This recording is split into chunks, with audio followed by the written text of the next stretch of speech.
Hello and welcome back to Prep Smart. So today we are going to discuss the newspaper Indian Express of 26th June. So the first news that we are going to start with today is there is a massive earthquake hit at Venezuela. It happened yesterday. So back to back, two major earthquakes, which is also currently known as the twin earthquakes or the doublets. They hit the Venezuela. Many people have died and or other, either they're trapped under the rubble. So this is one of the biggest news currently globally. So there are two magnitude. One was 7.2 earthquake, hit about 160 kilometer west of Caracas in Venezuela, which is the capital. And then following only 39 seconds distance, again a 7.5 tremor. So back-to-back two tremor hit, and this is what we know as the doublets. And because of that, right now there are officially they haven't released a number of people, those who have died, but it has been guessed that could be more than 10,000. Okay, so now what we are going to understand is that what is a twin quake or what is a doublet in terms of earthquake, because it's a very rare phenomena. Okay, so let us understand what is basically a doublet or a seismic doublet. So basically a seismic doublet is a phenomena where two large earthquakes were almost the same magnitude, because here we can see one was for 7.2 and the other one was for 7.5, right? So back to back two earthquakes, if they hit almost in the same area or very close together in time and location, we call it as a seismic doublet. Okay, it's a very rare phenomena. As we can see till now, reported occurrence of a seismic doublet has happened in 2023 in Turkey and Syria, which was two earthquakes back to back 7.8 and 7.7 magnitude. Then in 2021 also there was another seismic doublet was experienced in the Indian Ocean near Malaysia. And in 1988 there was a triplet where a series of three earthquakes hit one after the another just in 30 minutes gap in Australia. Okay, now what is important for us to understand the mechanism that happened here, right? Earthquake is also a very important disaster under the disaster management paper in GS3, right? So here what happened, Venezuela is basically located in the boundary between the South American plate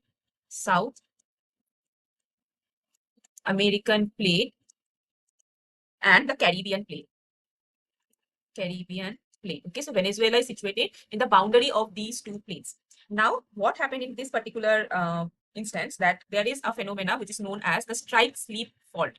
Okay, as you can see here in this image, suppose this is the South American plate and this is the Caribbean plate. Now, two blocks, they slide past one another. This is one of the things that we have already read in our physical geography. But what is the difference here is that suppose this is the fault A and this is the B. Okay, so fault A will break first, causing the first earthquake. So first earthquake, that is the 7.2, came because of the break of the fault A. Next, the release of energy because of the breakage of the fault A, there will be a massive release of energy that will create a stress in the surrounding rocks. Okay, it will create stress in the surrounding rocks. And now this extra stress will be transferred to this block B or the fault B. Okay, and now this extra stress in the block B, which will lead to breakage of the block B, and within second this block B will also rupture, which will again cause another big massive earthquake of the same magnitude. Okay, so this is known as the strike slip fault. Sometimes it is also known as the stress transfer or the rupture interaction. Okay, so this is what has seen in this particular Venezuela earthquake, and all over from the different parts of the globe, from our country also. Prime Minister Narendra Modi has known his for the people affected there. He informed his condolences. So hope that those people who are there, they immediately get some relief. Now regarding this, one quick question I want to ask you, as I already told you that this comes in prelims syllabus also, earthquake in the physical geography. Also for disaster management, earthquake is one of the notified disaster in our country. Now I want you to quickly also revise the topic of earthquake from your NCERT geography and tell me in a comment that what do you understand by epicenter and what is the difference between the P wave, S wave, and the surface waves. Okay, so please tell me that in the comment. Now, moving to the next news. The next important news is now from Sunday onwards, India will resume its tourist visas for Bangladesh nationals.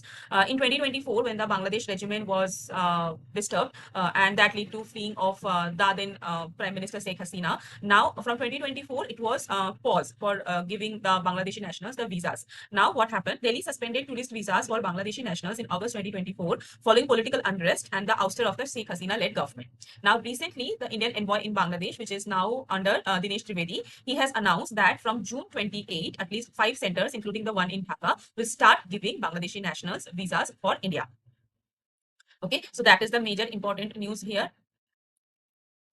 Yeah. Now, the next important news that we will be discussing is that Amazon also ramps up AI. Basically, Amazon is going to invest $13 billion extra from 2026 to 2030 for infrastructure investment, for AI development, for job creation. So recently, Thursday, Amazon CEO and Andy Jassy, this is important for the state PCS or SSC or banking exams, who is the CEO of Amazon currently, Andy Jassy, he has a meeting with our Honorable Prime Minister Narendra Modi. So what were the minutes of the meeting, right? What were the key takeaways that we get from this meeting?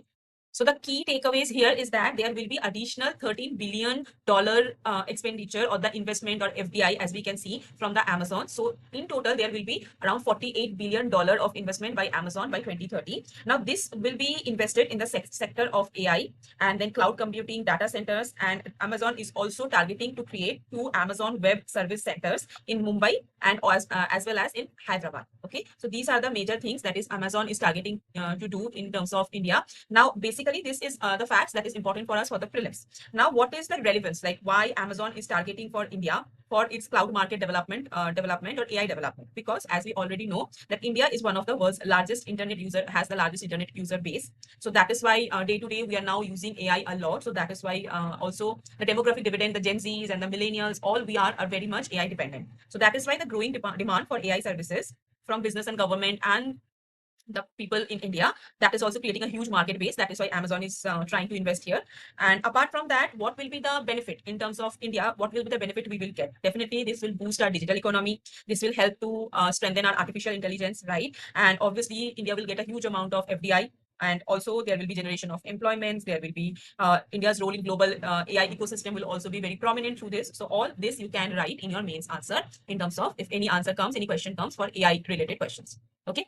Now, the next news that we will be moving is government expands QR code tracking to curb fake cancer drugs and vaccines. This is an excellent initiative that is taken by Union Minister of Health and Family Welfare, where they have announced that from now onwards, basically they are targeting for July 2027 and for certain drugs, and then July 2028 for some certain other drugs, that there will be QR codes, right? Like the QR codes we scan for paying through phone pay or some UPI app. So there will be QR codes present on the packaging of the medicine. Now that could be present either on the primary packaging, like directly the vial of the vaccine, or say for example the strips of the medicine which we directly take out the medicine and have it, or on the secondary packaging like the outer cardboard boxes of medicine.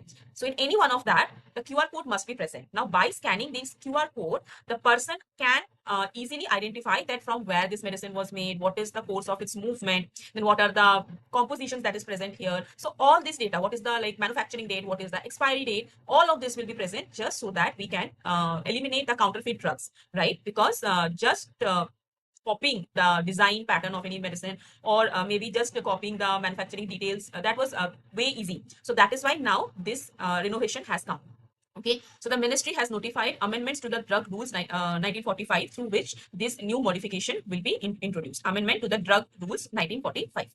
Also, this initiative will be very much helpful to contributing to the national fight against the antimicrobial resistance or AMR by enabling better identification and monitoring of counterfeit and substandard antimicrobial products. Okay, so AMR is also a very important topic for our UPSC exams. So by this, all the life-saving essential drugs, be it antimicrobials, be it cancer drugs, be it some vaccines, okay, all of this can be coded and we can eliminate the counterfeit drugs. So as I already told you, this new change in packaging will be implemented over the next 2 years by July 2027 for the vaccines, narcotics and anti-cancer drugs, and by July 2028 for the antimicrobials. Okay, so this is very important. Now, next important news that we will be covering today is, okay, so Delhi High Court allows sexual assault survivor to terminate 28-week pregnancy. So recently in this week only, many news has come regarding different laws which is related to the sexual well-being of the female, basically the reproductive autonomy. And in respect of that, we have multiple times discussed about the laws like Medical Termination of Pregnancy Act. This one. Medical Termination of Pregnancy Act or MTP Act. Also, we have discussed about hysterectomy, right? So can you please tell me in comments that what is the process of hysterectomy and which particular article comes under this particular provision? Okay, which particular fundamental right, to be very specific. So now talking about the Medical Termination of Pregnancy Act and why this is in news. Now, Medical Termination of Pregnancy Act, which is in short we call it as the MTP Act, it regulates the safe and legal abortion in India. Okay, so if any woman wants to have abortion, there are certain time periods which is followed in India according to the MTP Act. So if the woman wants to have the termination within 20 weeks of the pregnancy. 20, okay, 20. Within 20 weeks of the pregnancy, in that particular case, only one registered medical practitioner can allow, depending on the case. Okay, but if she wants to do it after 20 weeks, but within 24 weeks, so in the criteria of 20 to 24 weeks, within this particular time frame, if she wants to go for MPP, suppose in case of rape survivors or any minor or any differently abled women especially, then in that case, not one, but two registered medical practitioners advice is needed. Two. Okay, in this case, we need one for 20 weeks, but for 20 to 24 weeks, two medical practitioners should be given his or her advice. Okay, but what about the 24 weeks, which is basically the case here? Because here, the rape survivor, she has a 28-week pregnancy. So in that particular case, there should be a medical board formed, which here was formed by the AIMS Delhi, right? And then after that, the Delhi court, the court will also intervene depending on the case base, and then they will allow if it the situation arrives. Like here, she was a sexual assault survivor, so she was also a minor, so she don't want to continue the pregnancy, and that has a severe impact, physical and mental impact. Based on that, this was allowed. Okay, so these are some of the things, and also which particular article here which multiple times is coming, that is article 21 should be in our mind, because article 21 not only talks about right to privacy, but it also talks about the woman's choice to make reproductive autonomy or reproductive choices, if she wants to have the baby, if she don't want to have the baby. Okay, so article 21 is very important. Okay, I hope this much is clear. Now the next news we will be covering is, okay, so this is a small news, that is PM Modi to be guest of honor at Sicily at 50th National Day. Okay, now why we are reading this, we will be just quickly going through that what is the location of Sicily and what is the relation of India and Sicily over the past years or the past decades. Yes, so as you can see, this is the location of Sicily. So it is located on the northeast of Madagascar and east to the mainland of Africa, and it is situated in the western part of the Indian Ocean. Okay, so Sicily is basically an archipelago. What is an archipelago? Archipelago are the islands which are present in groups. It's not a single island, but many islands present together in a group, right? So Victoria is the capital of Sicily. Now, what are some of the important points? That is the relation with India. India has always a very good relation with Sicily. It's a trusted partner, because during the COVID-19 vaccine distribution, Sicily was the first country who received COVID vaccine from India. Also, Sicily has officially become one of the founding members of the International Solar Alliance. The International Solar Alliance is an initiative by India, and Sicily is one of the officially founding member. Also, Sicily is a center to India's vision to Sagar, that is security and growth for all in the region, the Indian Ocean and the this particular region, Pacific Ocean region. Okay, so now that is why, apart from that, the other news that has added today in this relation, as we have discussed, is this one. Now, PM Modi is also going to be the guest of honor in its 50th National Day. There is always like a tussle of power between India and the China, that who will strategically have a good relation with Sicily, and then who will get that particular position, because as we can see, that's an important point on the Indian Ocean in terms of maritime transport and trade, right? So that is why Sicily is important for us. Now, the next news that we will be covering. Okay, so before going to the next news, there is an entire page in Indian Express yesterday given for the 12 years of PM-led transformation in women's empowerment, and here all the schemes that is women related has given here. As we can see, in education, nutrition and brighter future, there is Mukhyamantri Kanya Sumangala Yojana, there is Beti Bachao Beti Padhao, there is Rani Lakshmibai Scooty Yojana, okay, and then safe, secure, and for security purpose, what are the measures are there? And then there is also in health of women, there is Pradhan Mantri Matru Bandhana Yojana, there is Mission Nirmaya, there is Saksham Anganwadi and Poshan 2.0, insurance and healthcare securities. And for women leading in the economy, there is startup revolution, workforce participation has improved from 13 to 36%. Women's Economic Empowerment Index, okay, and fair price shops, all these things, rural women empowering the economy, that is also given, like Lakpati Didi Mission, SHG, that is self-help groups changing the scenario, the image of the rural India, Drone Didi Revolution, basically all of these schemes that is there in the national level, also in the UP perspective that is given here. So I would ask, because recently a day or 2 days back, the UPPSC notification has come. I have already notified that in my channel. So if you don't want to miss these notifications and all other things, please consider joining there, the Telegram channel. The link will be there in the comment. Now, what I will advise you, take this page as seriously and prepare the schemes. At least if not all together, 2 to 3 at a time. Just note down the name of the schemes, so that at the end of the year, when the exam arrives, and then we just hustle tussle here and there, what scheme to do, what scheme not to do. So many schemes are here. So instead of doing that, if we do it something like this, like 2-3 schemes together, suppose some 15 schemes are here. So in 5 days or maximum in a week, these schemes will be gone through, right? So that is what I will advise you to do. Now, after this, we will be moving to the next news. So in the explain section, very important articles has come. As we can see that there is a probe from CCPA. CCPA find two big companies, right? Because of their misleading advertisement or misleading advertisement on the packaging of the product, right? So whenever we go to some grocery shop or maybe some supermarket, we see that there are breads that they are selling and it is written 100% atta bread. Or if we want to have something healthy to drink, so sometimes we switch for the coconut water, the packaged one. So there also it has been written that 100% tender coconut water. So actually it has been seen that both these items, they don't have 100% of the item that they are claiming. In terms of the atta bread, they have seen there was only 87% atta was present, but they were claiming to be 100%. Same in case of the tender coconut water, there was difference in the percentage of the product that was present actually in the product and what was claimed in the packaging. So based on that, CCPA, which is also known as the Central Consumer Protection Authority, imposed a penalty of ₹1 lakh each on two major food beverage companies. Now we know they are like huge companies. For them, 1 lakh rupees is nothing. But what is important is that flagging something bad, if you are doing with your consumer, if you are misclaiming something, giving wrong information, then that should be flagged. Okay, so that creates a precedent. So that is why this welcome is very, like this particular move is very much welcome, right? So the CCPA, what it has said that for running misleading advertisement and engaging in unfair trade practices by prominently using 100% claim on their packaging and promotional materials, which was not present. Okay, and in that particular scenario also comes the role of FSSI. FSSI, which is the Food Safety and Standard Authority of India. What is the role of FSSI? FSSI creates all these rules and regulations and regulates the food standards in India. Okay. So this is what was very important in this particular news. And also because in the case when it was been coming from that they are claiming 100% but it is not present 100%, so the companies tried to come out of this allegation by saying that, see, in FSSI's regulation also it has mentioned that okay, if this much percentage is mentioned, we can claim this much. But in that particular case, CCPA has said that the enactment of the 2019 Act has shifted the principle of buyer beware to seller beware. So now it's no longer the buyer's obligation to be beware, but it's seller obligation to sell the products or claim the things that is actually present there in the item and not mislead the consumer.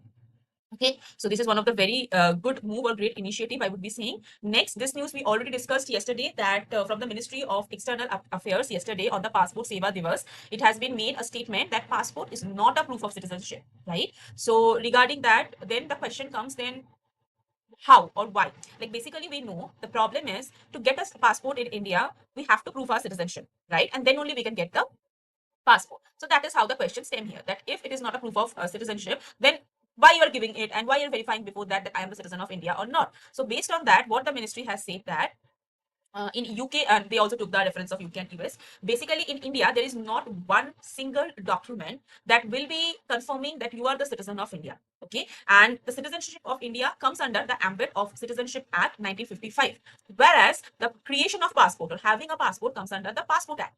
Okay, so the acts are different. Again, I'm saying for citizenship, we have the Citizenship Act. For passport, we have the Passport Act. It is definitely that you need to be a citizen of India in terms of having the passport, which will be your document so that you can travel internationally, right? But that is not a legal backup. That's not a legal document that you can, suppose I have a dispute regarding my citizenship. Okay, so it's not that I will be going to the court and there I will be submitting my passport saying that, see, I have the passport, so that means I'm the citizen of India. Because recently we know there are many tribunals are handling the cases in the special intensive division regarding the citizenship. So it's not that I will be going there and showing my passport, see, I am the citizen of India. No, for that there are different documents are there which will be telling about the citizenship. Definitely Aadhaar is not one such document. Okay, Aadhaar does not again tell that you are the citizen of India. It just tells your identity and where do you reside. Okay, so Aadhaar is also not such a particular document. So what are the modes by which a person can become the citizen of India? They can become the citizen by birth, by descent, by registration, by naturalization. Now, if I am a citizen by birth, like I like for my example only, I born here in India. So my birth certificate could be used as a citizenship document. But somebody who got through descent or registration or naturalization, they will be having different certificates for that. So that they can use or they can submit when their citizenship is in question. Okay, so that is what is given in this particular article. I have discussed that in detail and also highlighted. You can go through the highlighted part. And what the ministry has also said that there is a common principle in UK and US also. Passport are issued because the state has determined that a person is a citizen. They do not themselves create their citizenship. Okay, again the same thing.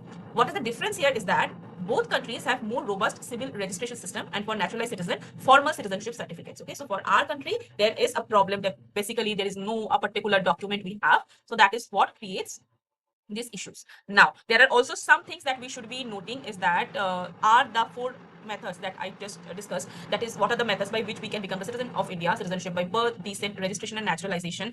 Are these all the 4 ways? There are no other ways. Yes, there are some waiver clauses. Like suppose somebody has given an extraordinary service to science, philosophy, art, literature, world peace, human progress. In that conditions, India can extend its citizenship to that particular person, like it already did for Dalai Lama or Adnan Sami in the past. Okay, so exceptions are there. So if any question comes from this part, because this is your polity section in prelims, in UPSC prelims, and in mains it's GS2. So these are the things we definitely keep in our mind. Okay, okay. And yeah, this is all for today's current affairs. I hope you are enjoying these sessions and you are getting something useful out of it. Please let me know your views in the comments. I will be eagerly waiting for that. And also, if you are liking what I'm doing every day, please like and please subscribe, or please come to the channel, Telegram channel. Again, the link will be there in comment, so that every day when I update this, you get a notification. Okay, thank you. I will see you tomorrow. Bye bye.